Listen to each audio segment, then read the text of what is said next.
where they stream a lot. But why do your eyes look like all beady?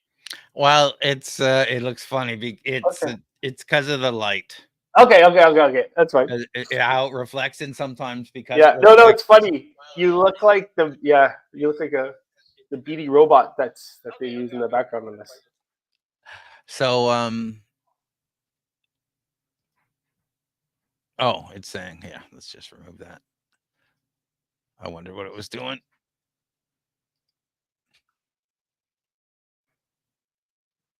We're live. Sorry, Yeah. it was giving me an error trying to go to Twitter as you were saying. So, welcome back to Silicon Scoop, everyone. John was just mentioning about potentially going to X Premium, even though a couple of weeks ago, I swear, he told me, "Screw that, I'm not doing that." What are you saying about it now? Well, I want to be able to stream to X, so I think it's dumb, but I'm not going to do it because in order to the plan that you have to get is like $15 a month or something. It's ridiculous, or even higher than that. I can't remember, but you can't get just the basic. I don't think. Well, I'll take a look at it because I think I'm gonna pay for X, just because we'll get better reach when we're trying to spread our information around our events and whatnot. And then we'll do an experiment on analytics before and after, and we'll see what happens. Yeah. All right, let's jump into it.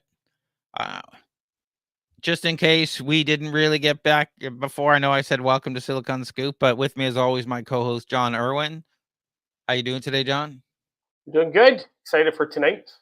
We're Oh, recording this yeah, we're in the night of quoting our. this the morning of September 19th when we're about to head into Toronto, and John's already there on location for where we're about to have Startup Investor Drinks. Yeah. And let's jump into this first one. Yeah. Millions of YubiKeys that people depend on for security are vulnerable. What do you think of this one? Yeah. So they are vulnerable, but I love how the media just blows this out of proportion. Like it's vulnerable, but at the same time, it's in extreme cases. So the attack method for this is that the attacker needs physical access to your YubiKey for about 30 minutes.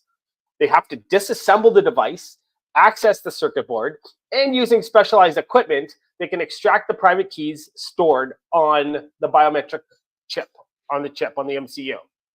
So it's not just a matter of like walking up to someone and cloning their YubiKey with a reader or plugging the YubiKey into a device and reading it quickly. No, they need access for 30 minutes. So this is for those who are leaving their YubiKeys around. That's where the vulnerability and where you need to be cautious of. What I would say with this is treat your YubiKey like your car keys or like your keys, your house keys. Like always make sure you know where they are. Maybe not leave them out, but keep them secure. I have two YubiKeys that I use. I love YubiKey, and I'm going to continue to use them. So for people who don't know, YubiKey Oh yeah, is like the RSA token where it gives you a random code that you type in when you're logging in to prove that it's you, that rotates every 30, 60 seconds. yeah. Except this, you just put your thumbprint on it, or you touch it. Oh, the newer ones are thumbprint, and some of them ones you had to shove into the USB drive for them Yeah, to work. yeah. These ones, yeah, you don't need a specific code. They use what do they use? They use FIDO2, Yeah, or they use actually, different authentications, but and FIDO2. UTF. Yeah, YubiKeys are widely recognized as leaders from a form of hardware-based authentication, celebrated for their role in enhancing online security. Developed by Yubico, these devices offer a robust alternative to traditional password-based systems by leveraging physical tokens that support various authentication protocols, including FIDO2 and UTF. They're yeah, designed to provide a secure second-factor authentication, reducing risk of unauthorized access, even if passwords are compromised. yeah. And I guess the takeaway from this that I would say is that it's just a reminder that no security solution is perfect, and continuous improvement and vigilance is necessary, especially when it comes to cybersecurity, because hackers are always trying to break things, and they will eventually break things, right? So look just like they did with YubiKeys. So I don't know who identified the vulnerability. But anyways, yeah, just regardless of this vulnerability, using any kind of hardware security key offers significantly better protection than any kind of software-based alternative. 100%. Yeah, I was just checking the article here to see if it mentions who, but I'll have to look it up. Yeah, the thing is, I think with something like YubiKey, you want to keep it like more secure than your car keys. You because I would leave potentially my car keys or my house keys on my desk at work, and I don't think I would do that with a YubiKey with vulnerabilities like this out there because I honestly, it's your coworkers that are gonna mess with you because they know Yeah, the system's down. Now they can log in as you and do whatever they want. And it's your problem. So basically, the vulnerability impacts YubiKey 4 and YubiKey Neo. Attackers exploit weaknesses in the cryptographic handling of these devices to create counterfeit keys. Cloned YubiKeys can potentially grant unauthorized access to systems and sensitive data, leading to data breaches. So, yeah, they've released an updated firmware. So, update to the latest firmware. Apparently, that solves the problem. You can implement additional security measures like multi-factor authentication. Even though this is part of a multi-factor authentication, you can add something else on top of that. Monitor authentication logs for unusual activity. Set up pings when you log in, so it's you. yeah. Yubico has addressed these issues with firm update and new device versions. So stay Oh, perfect. informed, Yeah. through all that kind of stuff. So you just actually have to go and update the firmware on these, and Oh, you're okay. cool. Well, I thought it was a hardware thing, though. How can you? Anyways. I guess it's the way the keys are stored. Then they changed it, maybe. Yeah, because it's a weakness in the cryptographic handling Yeah. used to create the keys. So Not like the Intel problem. yeah, I mean, it's funny. The U.S. government might save Intel. We're probably not going to get into that, but the latest thing I've been reading is the government's pressuring all the other chip manufacturers to use Intel to build their chips. Yeah. They're pressuring Apple. They're pressuring everybody, ARM, NVIDIA. Yeah. So we'll see.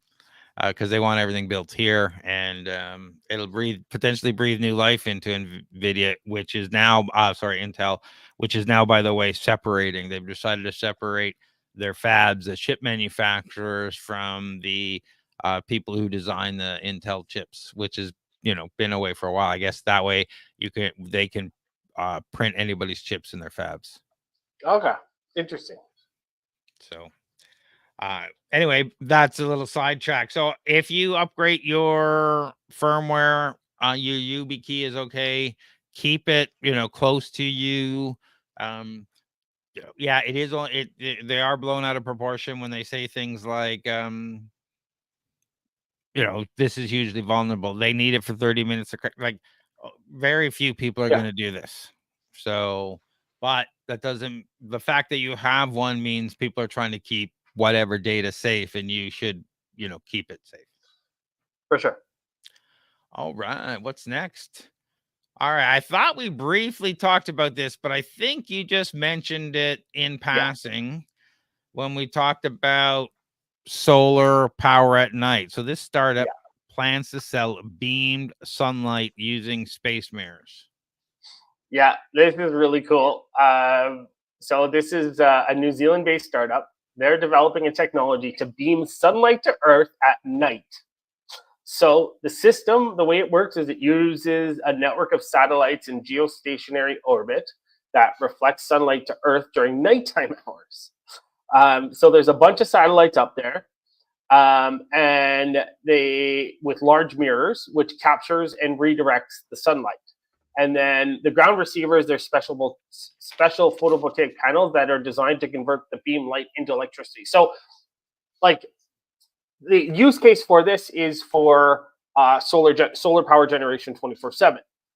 But when I was watching the video of this, it was showing someone who just wanted to beam sunlight to their backyard, just to have sunlight in their backyard at night, kind of thing, which I thought was kind of cool.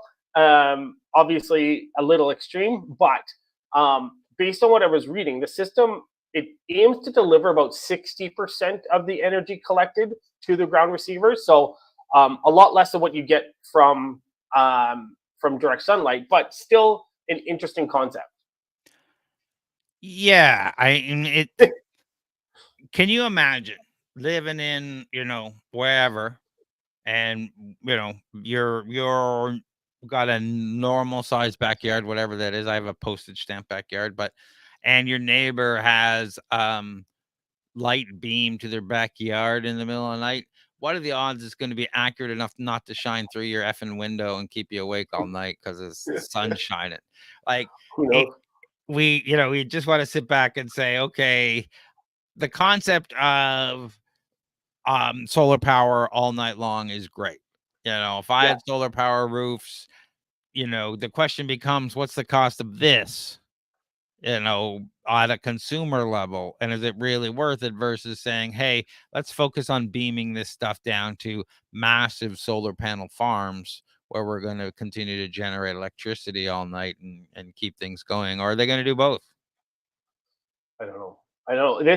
This seems like the exact opposite of what Mr. Burns in The Simpsons was trying to do with his light blocking technology. Remember that thing, that big dish? Absolutely. You had to pay for sunlight or you didn't get it. Yeah, but I've heard that there are people working on that because of the increase in temperature of the Earth. So there are people looking into that technology now to do that, which is crazy. Well, I gotta say, I'd rather have it like something up in space that you can retract or remove versus people trying to spray chemicals into the air that block this, that block that we have no idea the long-term environmental or human or whatever impact it would have. Rather have a big umbrella in space that you can say, oh, okay, time to close it, time to open it. Yeah, but at the same time, though, we're disrupting the natural order of things with these systems, right? So who knows what the impact to nature is going to be based on this. So solar power at night is becoming a reality through space-based technology that beam sunlight after dark using satellites with large mirrors. Reflect Orbital, a California-based startup, is developing this technology and aiming to launch operational satellites by 2025 to provide continuous solar energy day and night. So the breakthrough addresses solar energy's biggest limitation, a reliance on daylight, offering 24/7 renewable energy generation. Of course, unless it's cloudy. The key benefits include increased efficiency for solar farms, reduced dependence on fossil fuels, and consistent energy supply, even in region with long nights or cloudy weather. Yeah. So great. Yeah. There's the challenges include high costs, technical problems in targeting the beams, and environmental concerns related to space ecosystems.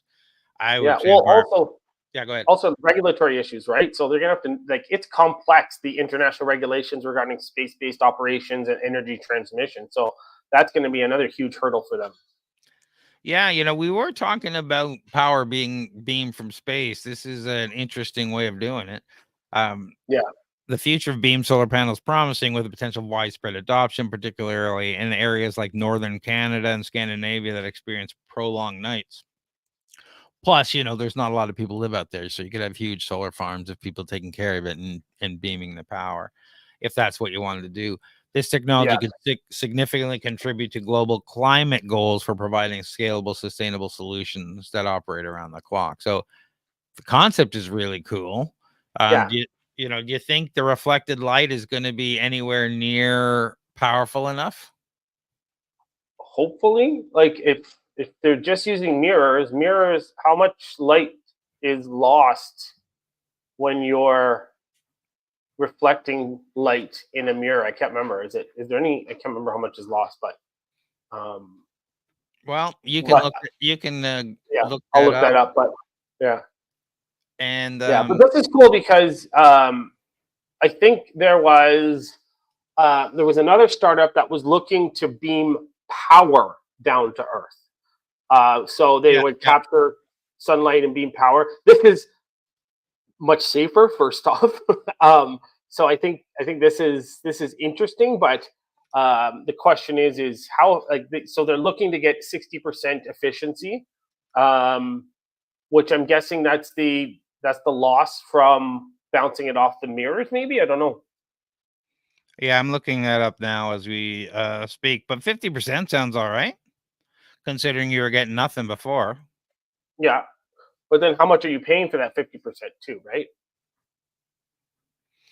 Yeah, so yeah, agreed. We don't the cost is, let's just see if we jump around here. We talk about it works, solar panels can generate benefits of solar power at night. Um, you can imagine that, right? We can start really thinking about scaling back fossil fuels when we're saying, what about power at night when we have these things? But it's not going to cover the whole planet, No, obviously. We have to understand the environmental impact on everything else with this light being beamed down constantly 24 hours a day. I'm trying to see the cost. It's going to be, I don't have the cost here, but it's going to be a lot of yeah. money. Oh, for sure it's going to be. Yeah, because you're talking about, well, the thing is maybe not, because if you look at Elon Musk's internet, he's beaming internet down from, well, that's how we get internet regardless. But like, he's beaming internet down. Yep. What's the difference, kind of thing, right? I guess they're gonna have these big mirrors and stuff like that, but once it's up there, I guess there's probably more maintenance though. Definitely. We'll have to see how this works. I did a quick search. Standard glass mirrors are 10 to 20% of light is lost. These Okay, mirrors often have a reflectivity about 80 to 90%.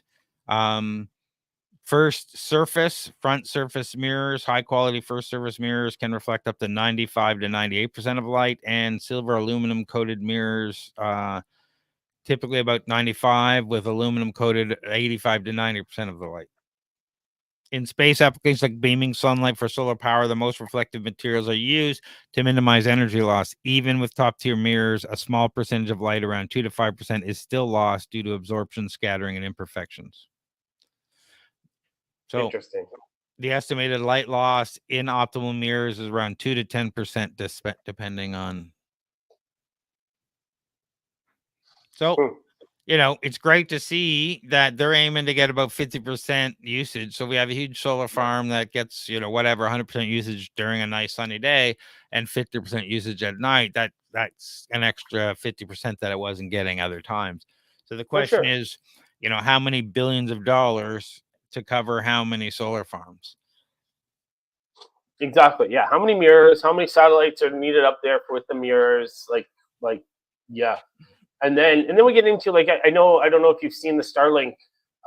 They actually, because they're in orbit on Earth, you can actually see them. They show up as like these little bright lights in the sky, right? So what are these going to do when you're looking up in the sky at night? Yeah, Like, how's good that going to question. affect astrology, right? Yeah, and so Or I sit astronomy? I sit Astronomy. back and say we just released this great big solar kite in space. I don't know if you've seen that. It was just this Yeah, month they did this big one, and they're doing all sorts of tests. And I'm wondering, you know, is that the way to go instead of having these huge mirrors and trying to shed light on the planet? Like we could do that, potentially as a war thing or whatever, but why wouldn't we just deploy more of these solar kites, gather the energy and beam it down through whatever like technology the other companies were planning on? well, I think the solar kites are more used for They're for powering travel. space. They're usually for powering space vehicles and whatnot. Yeah, I thought they were using the solar winds to travel too, right? Yeah, but my point is the same thing can be applied by building Oh, solar power arrays in space rather than building them down here. yeah, for sure. Yeah, Like if you're yeah. building these satellites to reflect the light down here, why are we not just collecting the light at that time, the energy at that time? Yeah. Oh, yeah, yeah. Interesting. That's all I'm saying.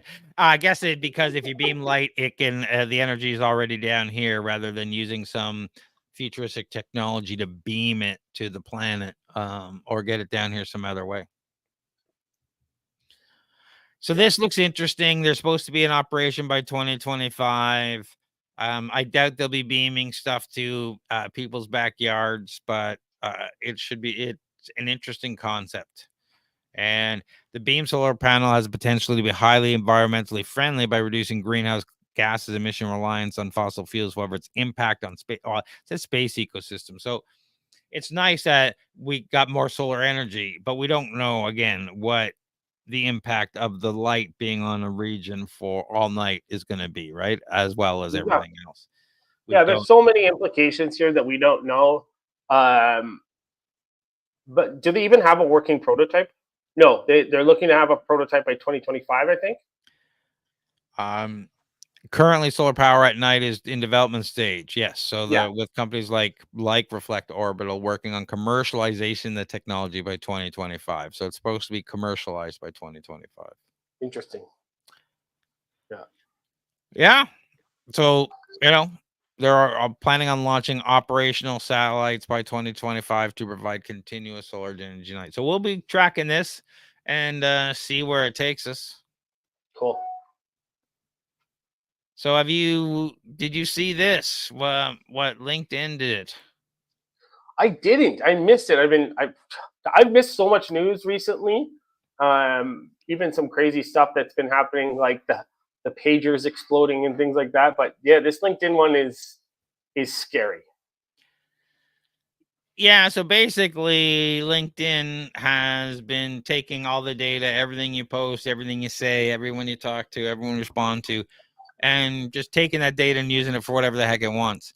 And right now it's using it for training its AI, and it did all this stuff, and then people started to complain, and then it did one more, let's take everything before we update our terms of service to say, yeah, we're that's not cool. We're not going to do that.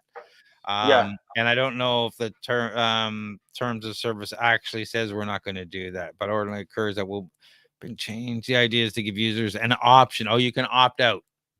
Opt out in the US. In the EU, and this is why we need something like GDPR here. In the EU, you have to let people opt into it.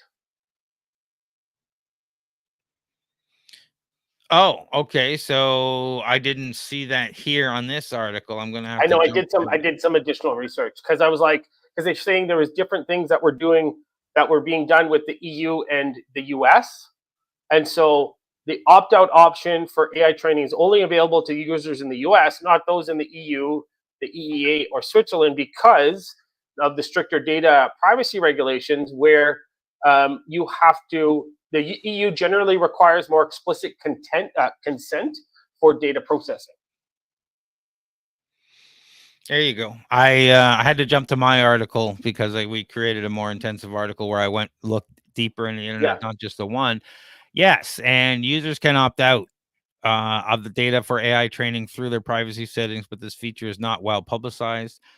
Users in the EU, EEA, and Switzerland are exempt from data scraping due to stricter privacy regulations, like you said, creating disparity between regions. The use of personal data, it's people laugh about, oh, somebody scraped LinkedIn, a YouTube, or they scraped Reddit. But I think, that's kind of, most people aren't publishing to YouTube. Most people aren't on Reddit. Most people are on LinkedIn. So now people take a look and say, wait a minute, they're doing it to me too.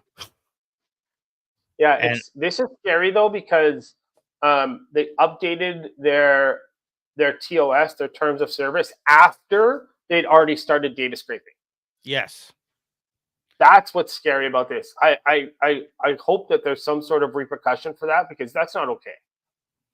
Which there probably won't be, but. Yeah, and they did right now. They said they're using it to train their own AI that they're going to be using to help people on the platform respond, create posts, that kind of stuff. Yeah. But they're probably going to share it with their parent company, Microsoft, who is heavily involved in AI, which is likely to influence the platform's decision to implement data scraping policies. But now they have the data, they can just take it and apply to Microsoft's AI, and they have all that as well. So do you want that? Do you want these AIs knowing you, everything you've posted, everything you've liked, all the stuff you want on there? Do you give a crap? I would rather train my own LLM using my own data and not allow others. But like, to be honest, doesn't really bother me too much. I'll probably get flack for this, but like, it is an open public forum. People can see and read everything I post on LinkedIn. It brings us back to the scraping YouTube, right? But at the end of the day, I don't know. Like, I can't see too far into the future enough to know what the repercussions are going to be from me allowing LinkedIn to use my data, if that makes sense. Yeah, absolutely makes sense. I just look at it kind of differently. Like your YouTube, you're putting your content out there for the world to see. You're trying to get as many views and whatnot as possible. On Yeah, LinkedIn, do you want the whole world to know you're looking for a job? Do you want to know how long you've been looking for? Do you want the world to know this or that? Like, I don't know. It feels like there's a lot more sensitive type of information that you wouldn't necessarily even though you're putting it on a public platform, it's more in a personal business setting where it's not necessarily that you want everyone to be aware of all these things. true. Yeah, So I yeah, just, you know, when you jump from here, this job to this job, and they can analyze your profile, and all of a sudden they're going to make this data available to HR companies. And because that's what I would do as a company, because saying, look, hey, you can, how long does this guy last at a company? Da da da da da. There's 1,000 different things. What does he like? What does he don't like? Is he lean this way or that way? Here's your profile, and we just charge HR companies for that information, and we have a whole new revenue stream, and off we go. for sure. Aren't they already doing that? Because they have access to the data. Well, I think right now you have to go look yourself. Okay.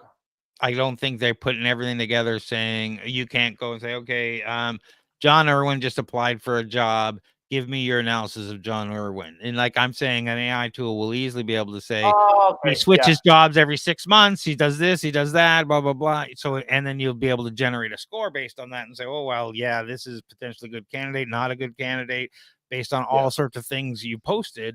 But do you really want that information out there? yeah. No.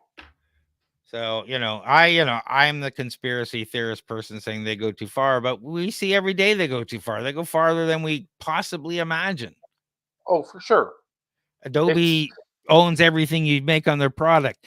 Uh, Yeah, Disney can shoot you in their park and you're not allowed to sue them. You have to go to arbitration.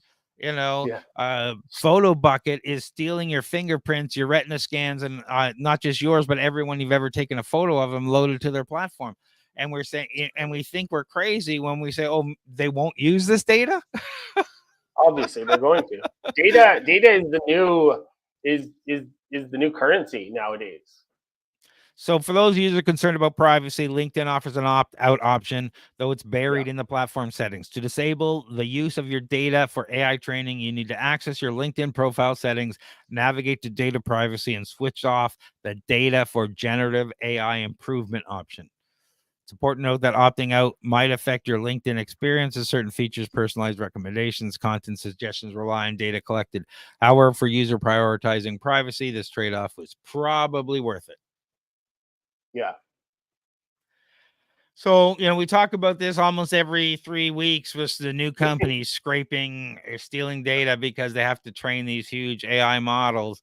And I guess one of the things about the Q-Star model that OpenAI just dropped is that it can synthesize data. So it can train itself on data that it's created, that it creates. So it becomes one, more cost effective, and two, less intrusive. Yeah. This just underlies the need for a GDPR policy here in Canada and the US. So head over to torontostarts.com for this article and all the other articles. Is where this particular podcast episode is found, where we do a deep dive, where we looked at multiple sites and give you way more information. So let's jump into this next one. You know, I'm having sometimes my Wi-Fi is degraded in my backyard when I'm out in my gazebo working. It's not nearly as good as when I'm in the house. But that's nothing because this Halo, I'm going to assume it's Halo, not it could be Halo. No, Wi-Fi I'm set guessing it's Halo. Yeah. Halo Wi-Fi sets a new range protocol. So this Halo protocol established new Wi-Fi range record of 9.9 miles, more than 5 times the previous record of 1.8 miles. What do you think about that? 9.9 mile Wi-Fi. I like this. This is cool. So this is Halo. It's a long-range, low-power Wi-Fi protocol, which is designed specifically for Internet of Things. And I don't think you're going to want to use this protocol for the internet, because or to browse the internet, because although they maintained a consistent data rate of 150 kilobits per second, if we compare that to even 2G technology, at peak download speed, you're looking at 384 kilobits per second. And if we're talking 5G, we're talking 10 plus gigabits per second. So you probably don't want it, but this is really cool. I like this. This is going to be great for those remote type areas where you have to deploy sensors and different things like that.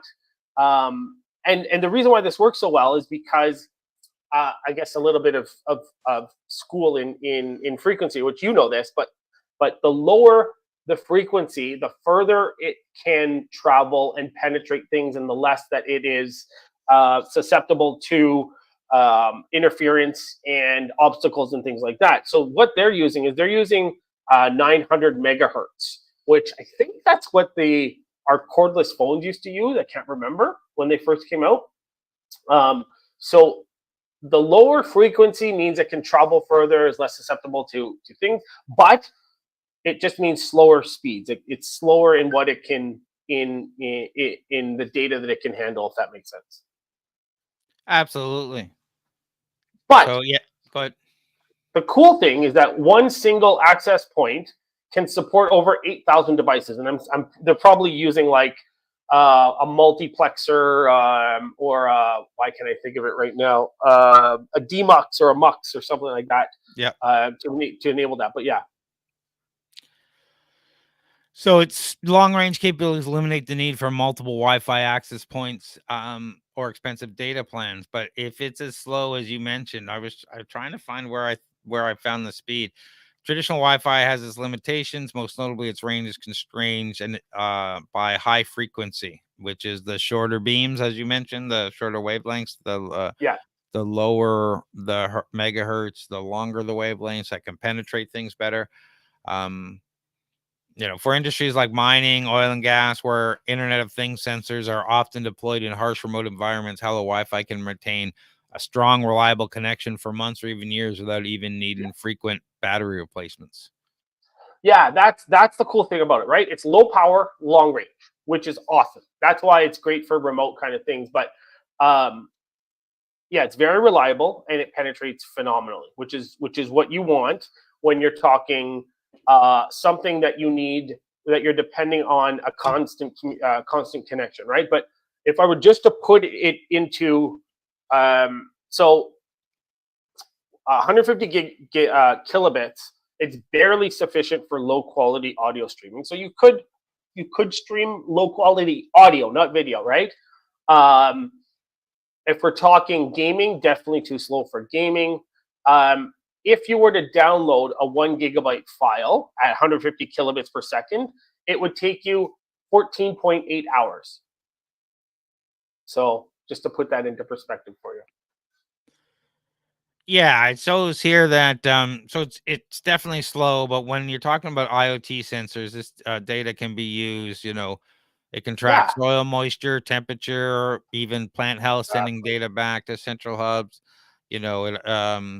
With devices like walkie-talkies, body cam, and machinery sensors, it can enable real-time monitoring of equipment health, worker safety, coordinate complex tasks without needing expensive infrastructure, knowing where people are. It's just not fast. Yeah. So this, I think this is amazing. I'm sure someone's going to turn this into something different. When are we going Yeah, to start seeing deployments like this? I don't even know. I think like if they've got this, so they it's not just that they achieved this record breaking range once, or that it was intermittent. The connection maintained a data rate of that at this extreme range, right? So um, I don't think they're too far off. I think it's already an IEEE protocol, right? 802.11 AH. So it's already an IEEE protocol. It's just a matter of commercializing it now. I think ramping it up. Yeah, and we'll have to see how much it costs. Apparently, it's uses Raspberry Pi technology and stuff, so it's not that expensive and can last for months without replacing batteries and stuff. So um, it's low power. Yeah, So we'll keep an eye on this and see. I want to see some deployments. This is probably stuff they're going to start using in the military field if they're not already, just to yeah, be able to do long. definitely in the military. You know what's funny? Speaking of military, I know that with the ADHD. Sorry. Um, Military grade. Have you heard the joke about military grade? So No. military grade technology now means that it's easily hackable. It's so true though, but yeah. Yeah. All right. Let's jump into this next one because it is interesting. We are now in Minority Report times where we have pre-crime, but instead of having, precogs in some floating in some pool under some drug addicted trance, the AI is going to do it for you and tell you that, John's just about to commit crime, so let's arrest him. Yeah. So sorry, 1 second. So this reminds me of a show that I'm actually currently watching. I don't know if you've heard of it, called Person of Interest. Yeah, I love that show. Yeah. So that's essentially this, but except that is trying to save irrelevant people from dying, but essentially it's predicting crime, right? Yes. Yeah. They built a computer to predict terrorism and whatnot, and then the guy built a back door, and it kind of sends them hints to try and stop crime people from getting killed. Yeah. They're called, what do they call it? Irrelevance or something like that. Irrelevant. Yeah. Anyway, it's interesting. I watched the whole series. It was good. Like when it was Yeah. going, It's what? when it was Yeah. live I'm TV was a rewatching thing. it right now, which is why I thought this was really cool because I brought it back. So yeah, so again, we are talking about precogs, but the reason why I bring up person of interest is because I feel it's relevant to this, because essentially it's using algorithms, it's using machine learning algorithms to analyze large data sets, past crime, identify patterns, factors correlated with criminal activity. And I don't even know, I don't know if the article talks about how it's gathering the data, but if it's similar to person of interest, where they're plugged into all of the cameras and they're tracking things and things like that, then it makes sense. Scary, but it makes sense. Well, models like those developed from the University of Chicago can predict crimes with 90% accuracy, allowing law enforcement to allocate resources proactively. However, concerns over bias in the data, particularly in marginalized communities, remain a critical issue.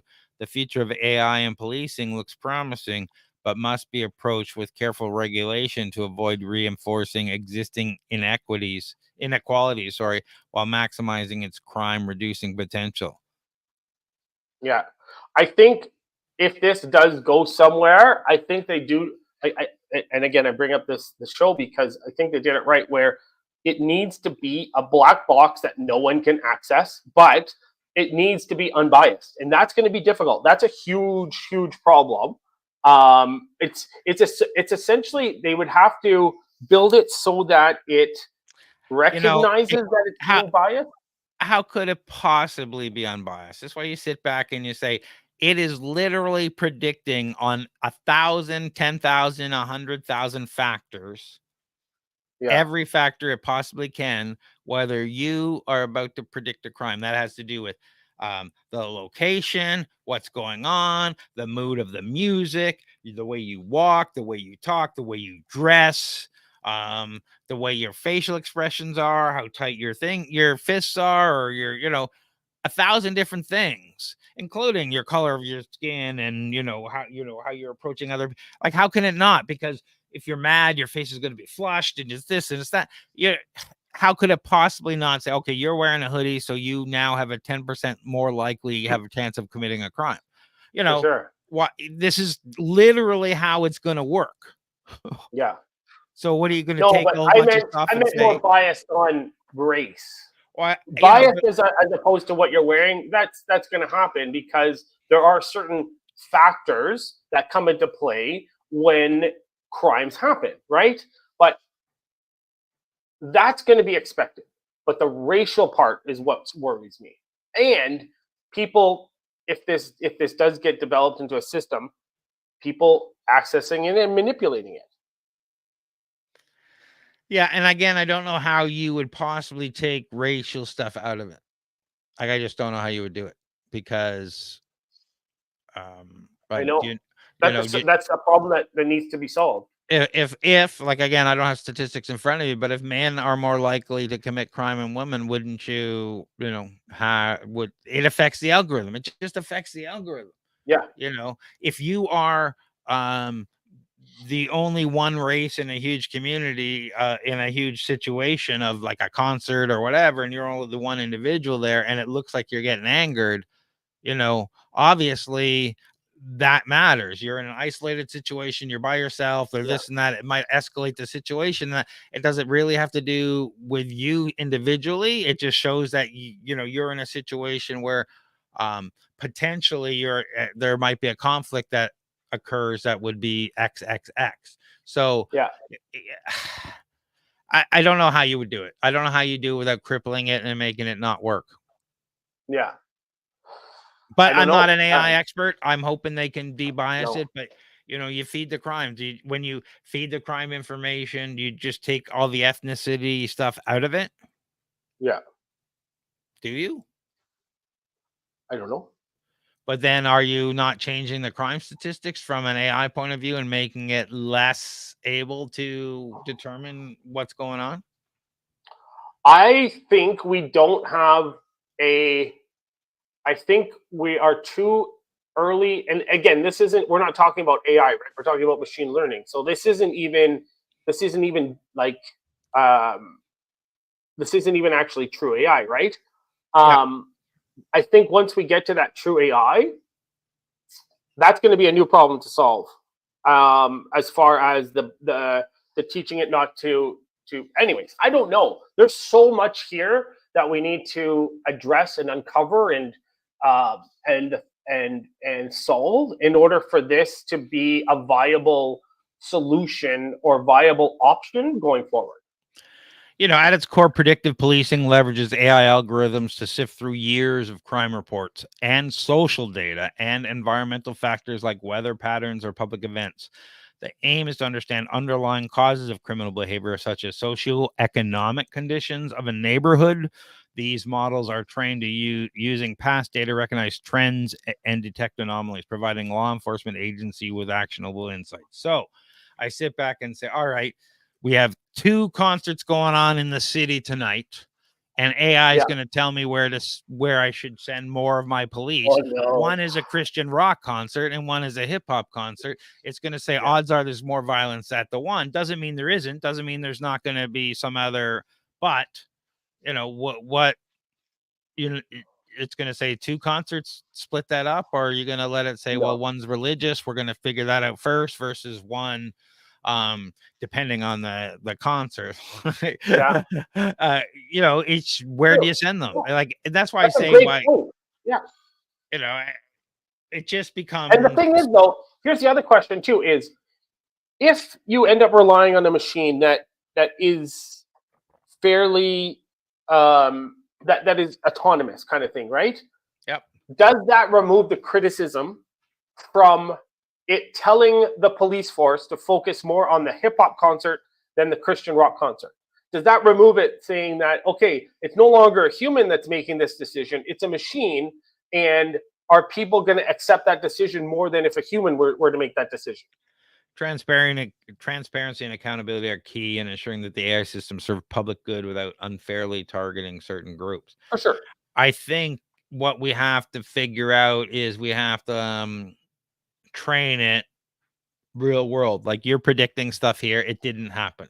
Oh, okay. You predicting stuff here, it did happen, or you didn't predict Yeah. stuff here and it did happen.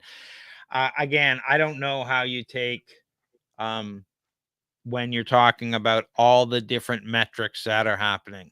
Like, if it can tell the type of car you're driving, if you're carrying a bigger backpack or a smaller backpack, if you have this or if you have that, like everything. How do you take an account and say, okay, no, people wearing big backpacks, that's a problem, security wise, but hey, that's could be a homeless person, so stop discriminating against them. Like, okay.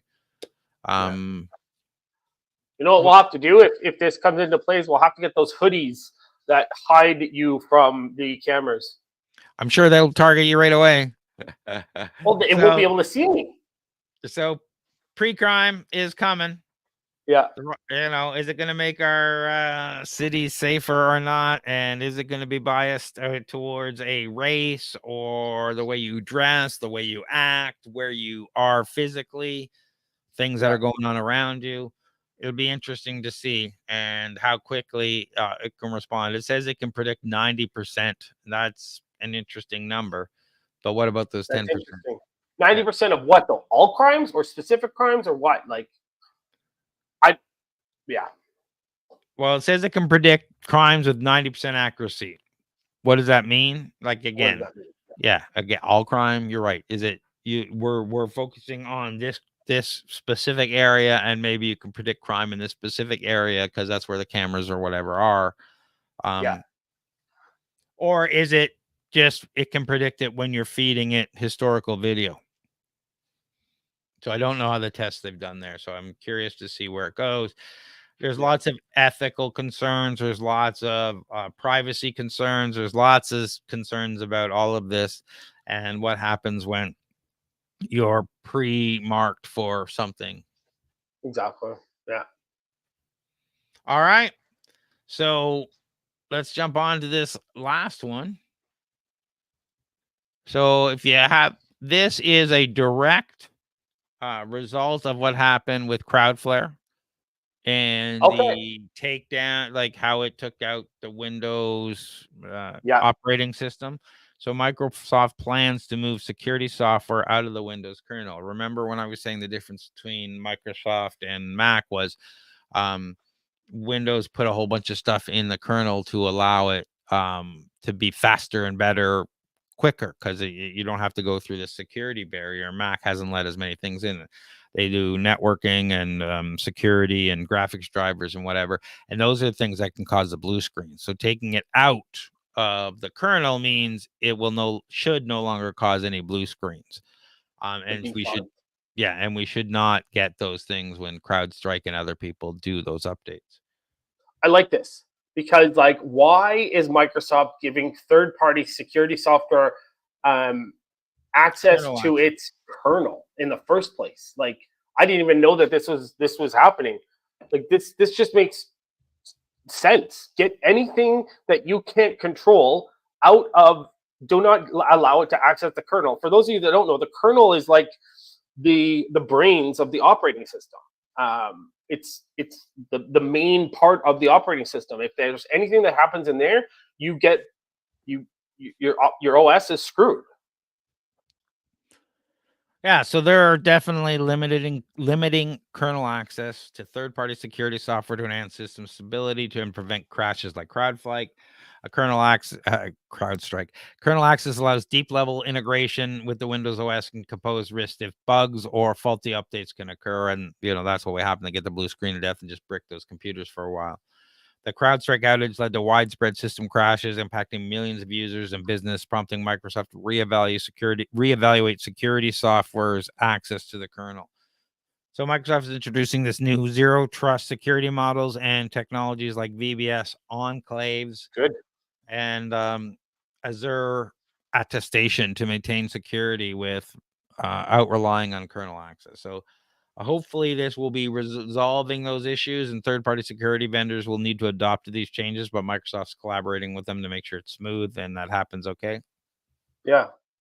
But like, yeah, this is key. I know that Mac, they do still allow some third-party access to their kernel through kernel extensions. I don't know what that means, um, um, but I think they already started doing this way before Microsoft started doing this and running into problems. So I just the reason why I bring that up is the only thing I love about Apple is their Mac OS. It's sturdy, it's stable, it doesn't crash that often, not like Windows.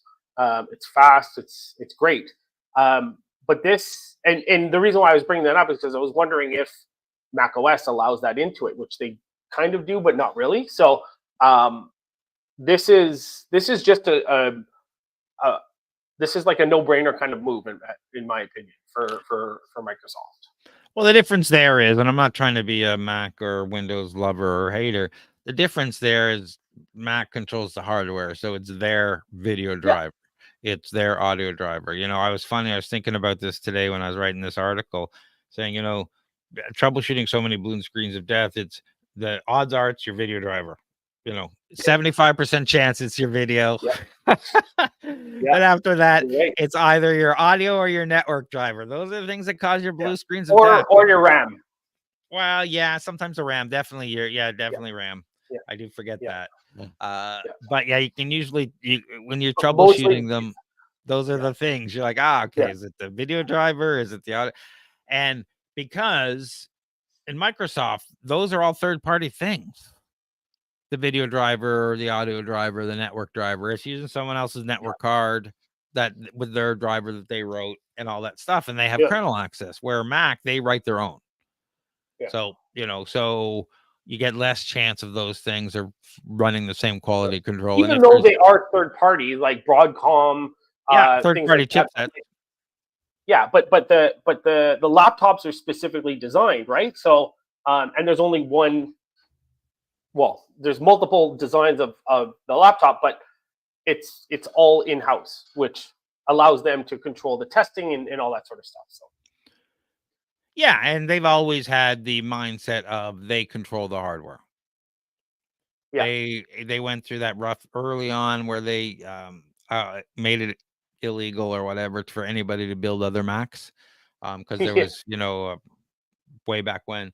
And so they control the hardware, which allows a lot of stuff, better consistency overall. And if there's only one person to blame, usually it's Apple versus Microsoft. Okay, this happened. It was CrowdStrike because they allowed this, or it's NVIDIA because it was a video driver, or it was, So Microsoft took this outage as a wake-up call and understanding while kernel access allows for high-level monitoring, it opens the door for significant vulnerabilities, and limiting this access could prevent future mass outages, making more resilient without sacrificing scrutiny or security. I imagine they're taking this, if nothing else, because everybody's going to have them under a microscope based on what CrowdStrike's doing. By the time this gets down to Congress and everybody in the EU doing their bring Microsoft to the table, they can roll this out and say, this is what we're doing to make sure it doesn't happen again.